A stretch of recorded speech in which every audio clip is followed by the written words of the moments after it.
রাত তখন মধ্যভাগ ছুঁই ছুঁই, চারদিকে শুধু অন্ধকার আর হিমেল বাতাস। মনে হচ্ছে এই রাস্তা দিয়ে বহু বছর যাবৎ কেউ চলাফেরা করে না, কেউ আসে না। লোকজন বলে এখানে নাকি এখনো সেই হারিয়ে যাওয়া ছায়াটা ঘুরে বেড়ায়। বাইক যতই সামনে এগোয় মনে হয় কেউ যেন পিছন থেকে তাকিয়ে আছে, কিন্তু ঘুরে দেখলেই কিছুই নেই। মাঝে মাঝে বাতাসের এমন ঠান্ডা হয় যেন কোনো অদৃশ্য নিঃশ্বাস গাড়ির ঠিক কাছে এসে থেমে আছে। এই রাস্তা বহু বছর আগে নাকি একটা মেয়ের লাশ পাওয়া গিয়েছিল, দুইটা চোখ খোলা, চুলগুলো ভেজা। মনে হচ্ছে কেউ যেন টেনে নিয়ে এসেছিল বনের ভিতর থেকে। লোকজন বলে সে নাকি এখনো ফের ঠিক সেই সময়টাতেই আসে।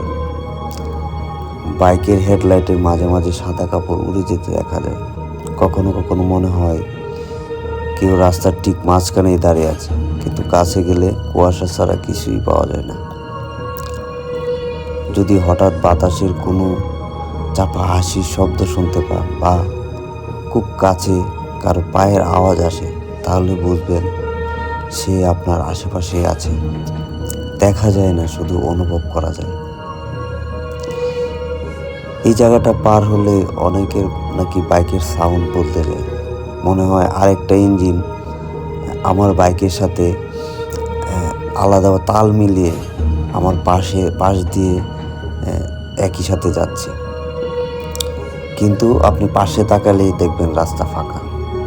আর সবচেয়ে বড় অদ্ভুত ব্যাপার হলো বাড়ি ফিরে হেলমেট খুলতে অনেকেই নাকি কাঁধে খুঁজে পায় লম্বা ভেজা একটা চুল, যেন কেউ পুরো পথ বাইকের পিছনে বসে আছে।